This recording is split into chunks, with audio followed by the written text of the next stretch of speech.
ಹೊಸ ವರ್ಷದ ಸಂಭ್ರಮಾಚರಣೆಗೆ ದಿನಗಣನೆ ಆರಂಭ ಆಗಿದೆ. ಗ್ರ್ಯಾಂಡ್ ಆಗಿ ಹೊಸ ವರ್ಷವನ್ನು ವೆಲ್ಕಮ್ ಮಾಡ್ಕೊಬೇಕು ಅನ್ನುವಂತಹ ನಿಟ್ಟಿನಲ್ಲಿ ರಾಜ್ಯದ ಜನರು ಕೂಡ ಸಿದ್ಧತೆಯನ್ನು ಮಾಡಿಕೊಳ್ತಾ ಇದ್ದಾರೆ. ಮತ್ತೊಂದು ಕಡೆ ಪೂರ್ವಭಾವಿ ಸಭೆಯನ್ನು ನಡೆಸ್ತಾ ಇದೆ ಹೊಸ ವರ್ಷಾಚರಣೆಯ ಸಂಭ್ರಮಾಚರಣೆಯ ಕುರಿತು. ಹೆಚ್ಚುವರಿ ಪೊಲೀಸ್ ಆಯುಕ್ತರ ನೇತೃತ್ವದಲ್ಲಿ ಈ ಸಭೆಯನ್ನು ಹಮ್ಮಿಕೊಳ್ಳಲಾಗಿದೆ. ಬೆಸ್ಕಾಂ, ಬಿಬಿಎಂಪಿ, ಅಬಕಾರಿ, ಮೆಟ್ರೋ ಅಧಿಕಾರಿಗಳು ಕೂಡ ಇದರಲ್ಲಿ ಭಾಗಿಯಾಗ್ತಾ ಇದ್ದಾರೆ. ಸಭೆಯಲ್ಲಿ ಕೈಗೊಂಡಂತಹ ತೀರ್ಮಾನಗಳು ಯಾವುವು?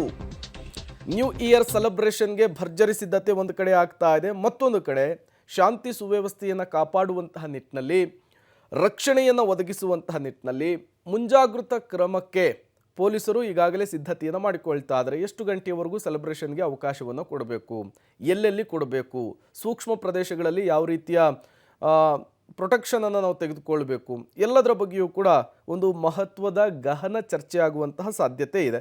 ಹಾಗಾದರೆ ನ್ಯೂ ಇಯರ್ಗೆ ಏನೆಲ್ಲ ಮುಂಜಾಗೃತಾ ಕ್ರಮಗಳನ್ನು ತೆಗೆದುಕೊಳ್ಳಬಹುದು ನೋಡ್ತಾ ಹೋಗೋಣ.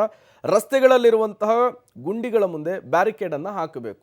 ಕಾರಣ ನ್ಯೂ ಇಯರ್ ಅಂದಾಗ ಪಾರ್ಟಿ ಮೂಡಲ್ಲಿರ್ತಾರೆ, ಜೋಶಲ್ಲಿರ್ತಾರೆ, ವೇಗವಾಗಿ ಹೋಗ್ತಾ ಇರ್ತಾರೆ, ರಾತ್ರಿ ಎಲ್ಲ ಸಂಚಾರ ಮಾಡ್ತಾ ಇರ್ತಾರೆ. ಈ ಸಂದರ್ಭದಲ್ಲಿ ಗುಂಡಿಗಳು ಅನಾಹುತಗಳಿಗೆ ಕಾರಣ ಆಗಬಾರ್ದು ಅನ್ನುವಂತಹ ನಿಟ್ಟಿನಲ್ಲಿ ಆಳವಾದ ಗುಂಡಿಗಳಿರುವಂತಹ ಕಡೆಗಳಲ್ಲಿ ಬ್ಯಾರಿಕೇಡನ್ನು ಹಾಕಬೇಕು ಅನ್ನುವಂತಹ ನಿರ್ಧಾರಕ್ಕೆ ಬರುವಂತಹ ಸಾಧ್ಯತೆ ಇದೆ. ಇನ್ನು ರೇಡಿಯಂ ಬಣ್ಣದ ಸ್ಟಿಕ್ಕರನ್ನು ಕಡ್ಡಾಯವಾಗಿ ಅಂಟಿಸಬೇಕು ಅನ್ನುವಂತಹ ಕ್ರಮಕ್ಕೂ ಕೂಡ ಪೊಲೀಸ್ ಇಲಾಖೆ ಮುಂದಾಗ್ತಾ ಇದೆ. ಡಿಸೆಂಬರ್ 31ರ ರಾತ್ರಿ ಪಾಲಿಕೆಯ ಕಂಟ್ರೋಲ್ ರೂಮ್ನಲ್ಲಿ ಖಾಕಿಗೆ ನಿಯೋಜನೆ ಮಾಡಲಿಕ್ಕೆ ಪ್ಲಾನನ್ನು ಮಾಡಿಕೊಳ್ಳಲಾಗಿದೆ. ಯಾವುದೇ ಅಹಿತಕರ ಘಟನೆಗಳು ನಡೆಯದಂತೆ, ಯಾವುದೇ ಗಲಾಟೆಗಳು ಆಗದಂತೆ, ಯಾವುದೇ ರೀತಿಯ ಕಾನೂನು ಉಲ್ಲಂಘನೆ ಆಗದೇ ಇರುವ ರೀತಿಯಲ್ಲಿ ಏನೇನು ಕ್ರಮಗಳನ್ನು ತೆಗೆದುಕೊಳ್ಬೇಕು ಎಲ್ಲವನ್ನು ಕೂಡ ತೆಗೆದುಕೊಳ್ಳುವುದಕ್ಕೆ ಪೊಲೀಸ್ ಇಲಾಖೆ ಮುಂದಾಗ್ತಾ ಇದೆ. ಅಪಘಾತದ ಮಾಹಿತಿ ಪಾಲಿಕೆಯವರು ಪೊಲೀಸರಿಗೆ ಕೊಡ್ತಾ ಇಲ್ಲ.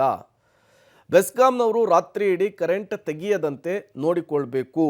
ಅದರ ಜೊತೆಗೆ ಕೇವಲ ಬ್ರಿಗೇಡ್ ರೋಡ್ನಲ್ಲಿ ಮಾತ್ರ ಲೈಟಿಂಗ್ ವ್ಯವಸ್ಥೆ ಇರೋದಿಲ್ಲ, ಮತ್ತು ಎಲ್ಲೆಲ್ಲಿರುತ್ತೆ ಅನ್ನೋದರ ವಿಚಾರಕ್ಕೂ ಕೂಡ ಸಭೆಯಲ್ಲಿ ಚರ್ಚೆಯಾಗಿದೆ. ಮಧ್ಯರಾತ್ರಿ 1 ಗಂಟೆಯ ತನಕ ಪಬ್ಬು, ರೆಸ್ಟೋರೆಂಟ್ಗಳಿಗೆ ಡಿಸೆಂಬರ್ 31ರಂದು ಅವಕಾಶವನ್ನು ಕಲ್ಪಿಸಿಕೊಡಲಾಗುತ್ತೆ.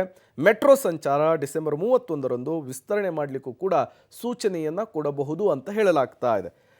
ಇವತ್ತಿನ ಸಭೆಯಲ್ಲಿ ಏನೆಲ್ಲ ಚರ್ಚೆ ಆಗುತ್ತೆ, ಈ ಸಭೆಯಲ್ಲಿ ಯಾವ್ಯಾವುದು ತೀರ್ಮಾನ ಆಗುತ್ತೆ, ಫೈನಲಿ ಯಾವ ಗೈಡ್ಲೈನ್ಸನ್ನು ಪೊಲೀಸ್ ಇಲಾಖೆ ಹೊರಡಿಸುತ್ತೆ ಅನ್ನೋದು ಸಹಜವಾಗಿಯೇ ಕುತೂಹಲಕ್ಕೆ ಕಾರಣವಾಗ್ತಾ ಇದೆ. ಕಾರಣ ಹೊಸ ವರ್ಷ ಅಂದಾಗ ಗ್ರ್ಯಾಂಡಾಗಿ ವೆಲ್ಕಮ್ ಮಾಡ್ಕೊಬೇಕು, ಸ್ನೇಹಿತರೊಟ್ಟಿಗೆ ಸೇರಬೇಕು, ಪಾರ್ಟಿ ಮಾಡಬೇಕು ಅನ್ನುವಂತಹ ಮೂಡ್ನಲ್ಲಿ ಬೆಂಗಳೂರಿನ ಜನರಿರ್ತಾರೆ. ಅವರಿಗೆ ಯಾವ ರೀತಿಯ ಕ್ರಮಗಳನ್ನು ಜರುಗಿಸುತ್ತೆ ಪೊಲೀಸ್ ಇಲಾಖೆ ಅನ್ನೋದನ್ನು ಕಾದು ನೋಡಬೇಕು.